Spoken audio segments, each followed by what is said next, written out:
Hello friends. और आप लोग कैसे हैं? आई थिंक आप लोग अच्छे होंगे। तो फ्रेंड्स, आज मैं फिर एक नया वीडियो के साथ आया हूँ। इस वीडियो में आज हम डिस्कस करेंगे ISO IEC 17025 2017 के क्लॉज नंबर 1 से लेके 3 तक। इस वीडियो में हमने डिस्क्राइब किया है 1 से लेके 3 तक क्लॉजेस। इसके पहले फ्रेंड्स जो हमने वीडियो बनाया था ISO IEC किसे कहते हैं, 17025 डॉक्यूमेंट का मतलब क्या होता है, ये सब सारी बातें हमने पिछले वीडियो में डिस्कस किया था। तो फ्रेंड्स और चलते अपने वीडियो पे। इस वीडियो में फ्रेंड्स मैंने एकदम शुद्ध हिंदी में डिस्क्राइब किया है। पूरा टॉपिक टॉपिक डेफिनेशन एकदम पूरा अच्छी तरीके से बताया हुआ है। अगर फिर भी आपको समझ नहीं आ रहा तो प्लीज़ आप मुझे नीचे कमेंट करो।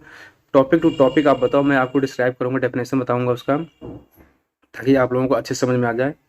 तो फ्रेंड्स और चलते हैं अपने वीडियो पे। अपने वीडियो पे चलने से पहले आपसे मेरी एक रिक्वेस्ट है, प्लीज़ आप मेरे चैनल को शेयर सब्सक्राइब कीजिए। और अगर आपका कोई क्वेश्चन तो प्लीज़ नीचे कमेंट बॉक्स में कमेंट कीजिए। तो आओ वीडियो पे चलते हैं। हेलो दोस्तों, तो आज आपका इस वीडियो में फिर स्वागत है। तो आज हम डिस्कस करेंगे ISO IEC 17025 2017। तो जैसा कि हम लोग पहले वीडियो में डिस्कस कर चुके हैं, इसकी पिछली वाली वीडियो में, कि ISO क्या होता है, IEC किसे कहते हैं, 17025 2017 ये डॉक्यूमेंट हम कहाँ यूज़ करते हैं और कौन कौन इसको यूज़ करता है। तो ये सब बातें हम पहले वीडियो में डिस्कस कर चुके हैं। तो आज का वीडियो जो हमारा है क्लॉज 1 से लेके क्लॉज 3 तक, आज हम इस वीडियो में डिस्कस करेंगे। तो चलते हैं नेक्स्ट पेज पे।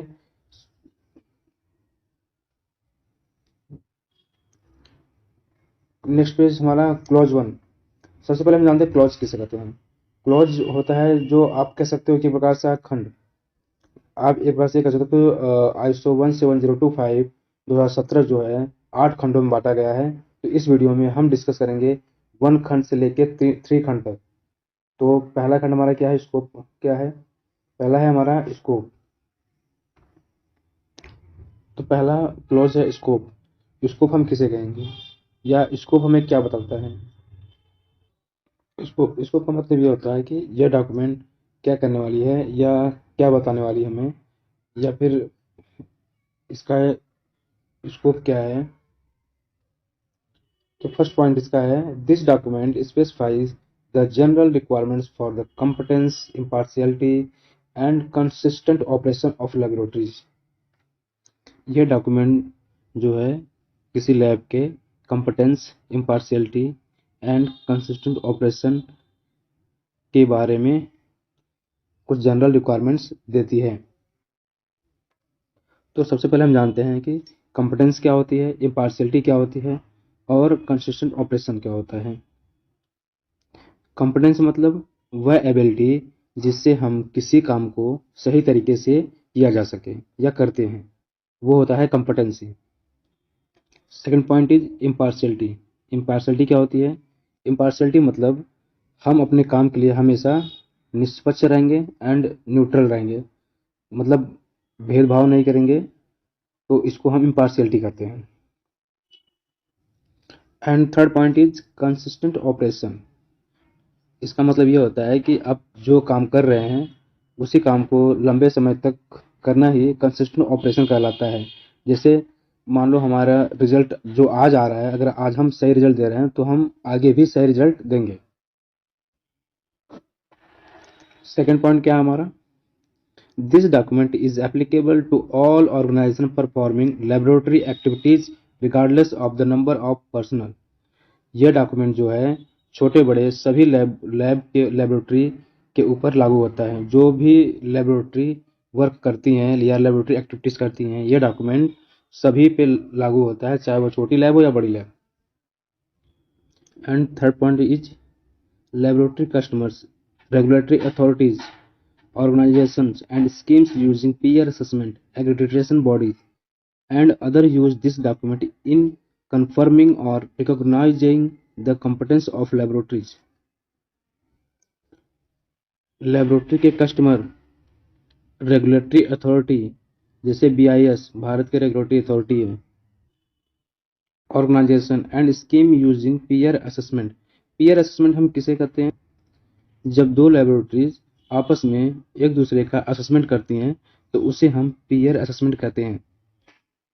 Accreditation bodies, NABL is a accreditation body in India, and other use this document in confirming और recognising the competence of laboratories. ये सब इस डॉक्यूमेंट को यूज करके लेबोरेटरीज अपने कंपेटेंस को बता सकती है। नाउ फ्रेंड्स, अब चलते हैं नेक्स्ट पेज पे। Second clause is normative reference. Normative reference का मतलब होता है कि क्रमानिक संदर्भ। मतलब कि इस डॉक्यूमेंट में जो भी कुछ लिखा गया है, यह दो आईएसओ प्रमाणित संदर्भ है। आईएसओ आईएसए गाइड 99, इसका पूरा मतलब है international vocabulary of metrology,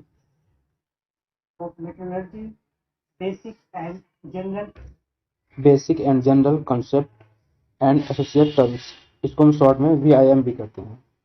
second है ISO ISC 17000 conformity assessment, vocabulary and general principles.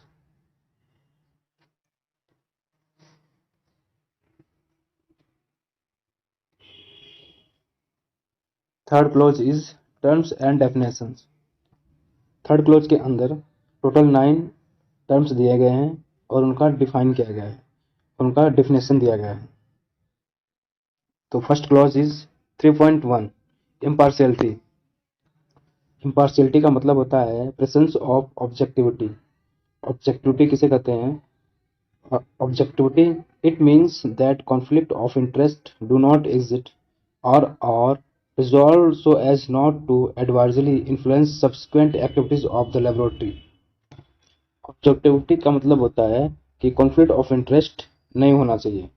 Conflict of interest का मतलब होता है कॉन्फ्लिक्ट ऑफ इंटरेस्ट का मतलब होता है कि आप व्यक्तिगत राय से या फिर व्यक्तिगत रुचि से प्रभावित हो जाते हैं, तो ऐसा नहीं होना चाहिए। और अगर ऐसा है तो उसको सबसे पहले रिजॉल्व करना चाहिए, जिससे कि लेबोरेटरी के आने वाले एक्टिविटीज या रिजल्ट पर इसका कोई विपरीत या प्रतिकूल इफेक्ट ना पड़े। Second point is freedom from conflict of interest. इसका भी मतलब वही है कि कॉन्फ्लिक्ट ऑफ इंटरेस्ट से लैब को फ्रीडम होना चाहिए, लैब में कॉन्फ्लिक्ट ऑफ इंटरेस्ट नहीं होना चाहिए। And third point is freedom from biases. Bias का मतलब होता है कि पक्षपात। कोई भी लेबोरेटरी पक्षपात नहीं होना चाहिए। Third point is lake of prejudice. Prejudice का मतलब होता है पूर्वाग्रह। इसका मतलब कि आप लैब में टेस्टिंग करने से पहले किसी भी निर्णय पर नहीं पहुंचना चाहिए। न्यूट्रलिटी का मतलब होता है न्यूट्रलिटी का मतलब होता है कि फेयरनेस, ओपन माइंडनेस, मतलब न्यूट्रल, अपने रिजल्ट के प्रति न्यूट्रल होना चाहिए। इवन हैंडनेस मतलब आप कंप्लीटली फेयरनेस हो। डिटैचमेंट एंड बैलेंस मतलब संतुलित। तो इम्पार्शियलिटी का मतलब, इम्पार्शियलिटी में ये सब सारी चीजें आ जाती हैं। तो अब चलते हैं नेक्स्ट पेज पे। Clause number 3.2 complain. कंप्लेंट का मतलब होता है expression of dissatisfaction by any person or organization to a laboratory relating to the activities or results of the laboratory where a response is expected। Complaint हम उसे कहते हैं जब कोई पर्सन या कस्टमर्स या लेबोरेटरीज किसी भी लेबोरेटरीज के एक्टिविटीज और रिजल्ट से डिससेटिस्फैक्शन होता है या एक्सप्रेशन करता है या उसे फेक रिस्पॉन्स का एक्सपेक्टेशन होता है, तो उसे हम कंप्लेंट कहते हैं। The words other than appeal have been deleted, and the words a conformity assessment body or accreditation body relating to the activities of the body have been replaced by a laboratory relating to the activities or result of the laboratory। तो अभी अभी हम complaint को detail में 7 clause में discuss करेंगे, वहाँ पे इसके टर्म्स जो हैं डिटेल में दिए गए हैं। तो हम चलते हैं नेक्स्ट पेज पे। 3.3 इंटर लैबोरेटरी कंपैरिजन।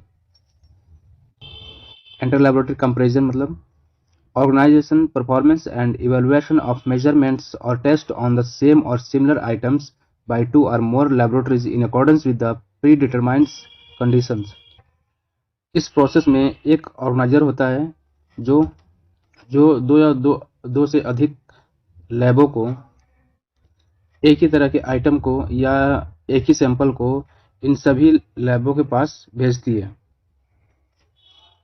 और टेस्टिंग कंप्लीट होने के बाद इन सब से रिजल्ट इकट्ठा करती है और उनके रिजल्ट्स को आईएलसी के थ्रू उनका इवैल्यूएशन करती है।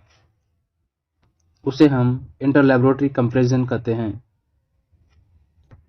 क्योंकि ऑर्गेनाइजर जो होता है जो आइटम या सैंपल भेजता है इन सब लैबों के पास, उनका रिजल्ट वो अपने पास पहले से ही रखे होता है, तो वो सब लैब से रिजल्ट इकट्ठा करने के बाद उन रिजल्ट से उनका कंपैरिजन करता है, तो उसे हम कहते हैं inter laboratory comparison. Next clause is 3.4 intra laboratory comparison. Intra laboratory comparison किसे कहते हैं? Organisation performance and evaluation of measurements और टेस्ट ऑन द सेम और similar items within the same laboratories in accordance with predetermined condition. यहाँ पे inter laboratory में दो या दो से अधिक लैब थे, बट इंट्रा लैबोरेटरी कंपैरिजन में खुद की लैब में with in the same laboratory मतलब खुद की लैब में ही टेस्टिंग करनी है। जैसा कि एक ही लैब में कई इंस्ट्रूमेंट होते हैं और कई बंदे होते हैं, तो हम इस एक सैंपल को जिसका कि रिजल्ट प्री डिटरमाइंड होता है, पहले से ही निर्धारित होता है, तो हम अलग अलग इंस्ट्रूमेंट में अलग अलग बंदों को दे के उनका टेस्टिंग करवाते हैं और हम ये देखते हैं कि उनका रिजल्ट सेम आ रहा है या नहीं। इसको हम बोलते हैं इंट्रा लैबोरेटरी कंपैरिजन। तो नेक्स्ट पेज पे चलते हैं।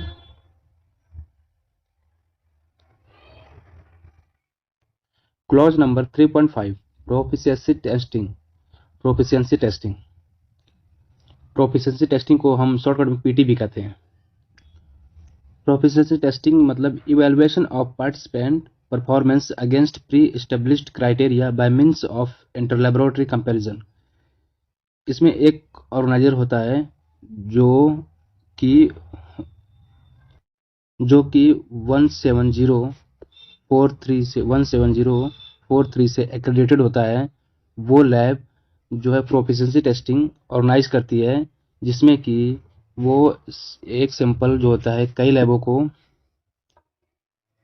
को भेजा जाता है, सेंड किया जाता है, या कई लैब पार्टिसिपेट करती हैं और उनके रिजल्ट्स प्रोफिशिएंसी टेस्टिंग जो ऑर्गेनाइज लैब करती है उनके रिजल्ट लेके उनका एक स्टैटिकल एनालिसिस करती है उनके रिजल्ट को, या उनके रिजल्ट को जेड स्कोर निकालती है।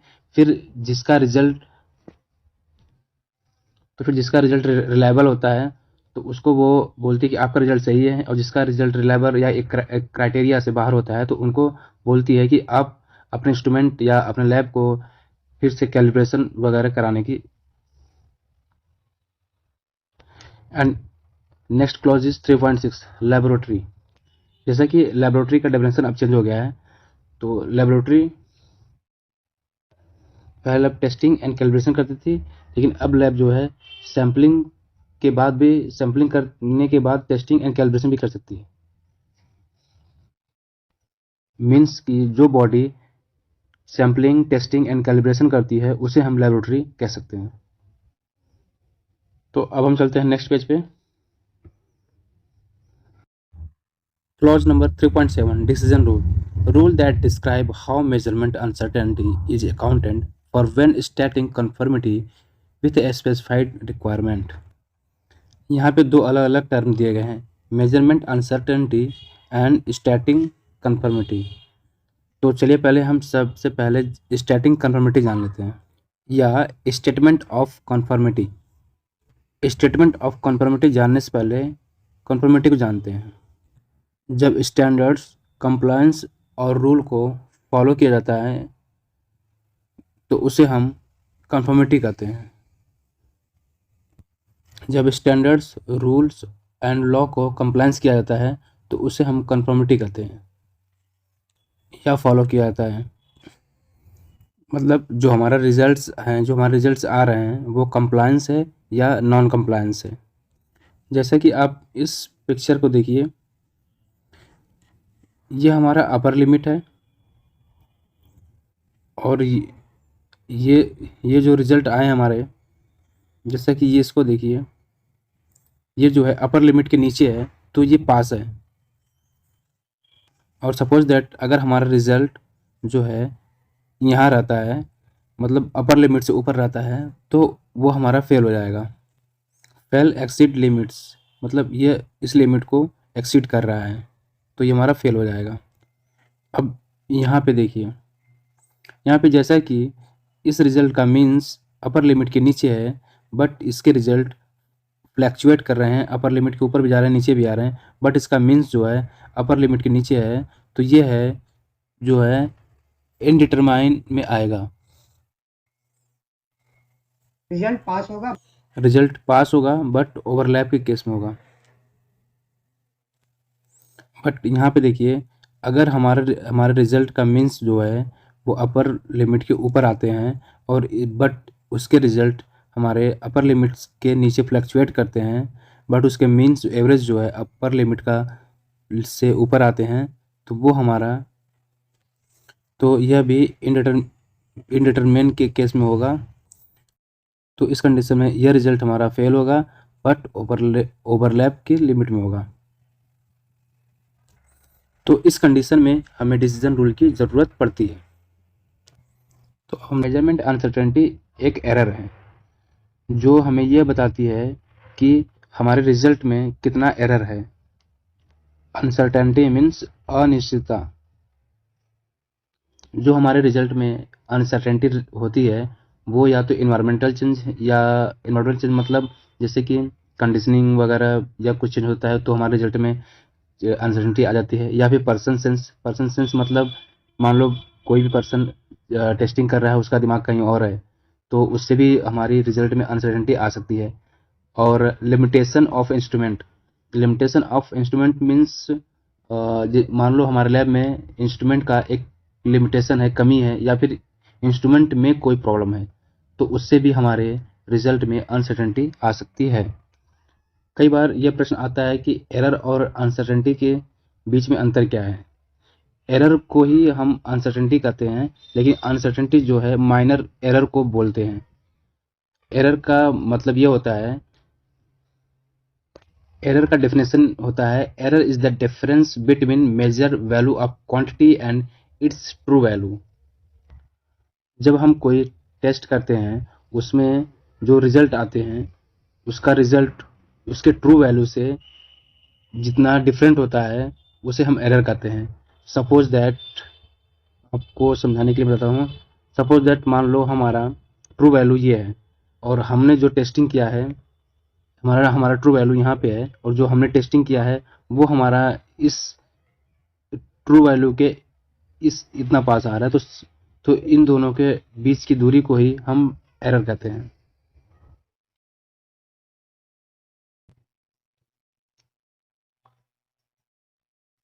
Three point eight, verification. Verification. Provisions of objective evidence that a given item fulfills specified requirements. तो जो हम टेस्टिंग करते हैं वो क्या, वो वेरिफिकेशन है। हम उसको वेरीफाई कर रहे हैं कि वो पास है या फेल है, या फिर जो उसकी रिक्वायरमेंट है फुलफिल करती हैं या फिर नहीं करती हैं।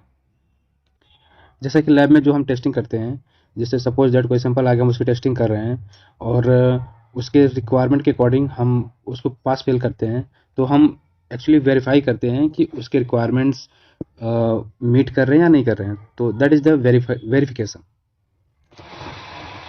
Example 1 point, confirmation that performance properties or legal requirements of a measuring system are achieved।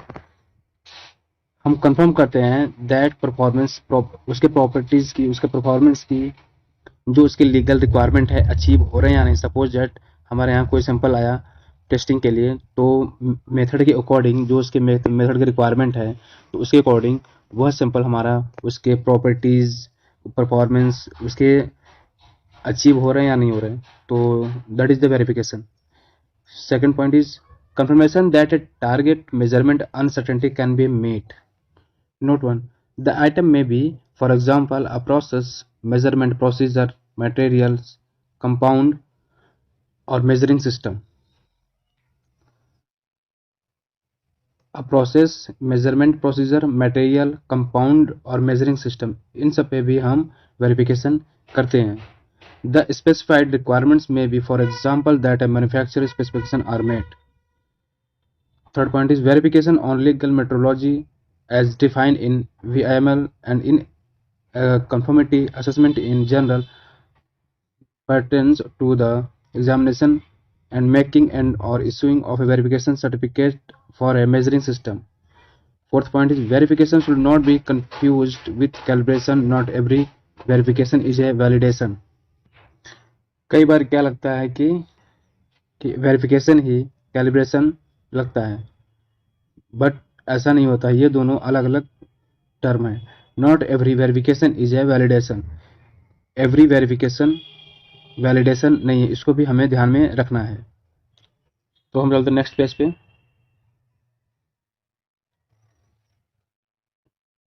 तो next close is 3.9 validation. Validation means हम अपने मेथड को वैलिडेट करते हैं, हम अपने मेथड को चेक करते हैं कि जो हमें रिजल्ट चाहिए वो ये मेथड देता है या नहीं देता है, इसको हम वैलिडेट करते हैं, वैलिडेशन करते हैं। इसे मैं मेथड को वैलिडेट कर रहा हूँ, मैं मेथड को वैलिडेशन कर रहा हूँ, ये बोलते हैं इसको। तो friends next page. Thanks for watching my video friends. अब नेक्स्ट वीडियो मिलते हैं। अपकमिंग मेरा वीडियो है क्लॉज नंबर 4। अब नेक्स्ट वीडियो पे चलते हैं। हेलो दोस्तों, तो फिर मेरा वीडियो कैसा लगा आपको? प्लीज़ अगर आपको कोई क्वेश्चन हो तो प्लीज़ आप मुझे नीचे कमेंट बॉक्स में कमेंट कीजिए। और इस वीडियो में अगर कोई प्रॉब्लम हो या फिर कुछ अगर आप पूछना चाहते हो तो प्लीज़ आप मुझे बेझिझक नीचे कमेंट कर सकते हो, पूछ सकते हो, कोई प्रॉब्लम नहीं है। मैंने अपने डिस्क्रिप्शन बॉक्स में ईमेल आईडी भी दे रखी है, अगर आपको कोई क्वेश्चन तो आप मुझे मेल भी कर सकते हो। तो फ्रेंड्स बाय बाय, अब मिलते हैं नेक्स्ट वीडियो में।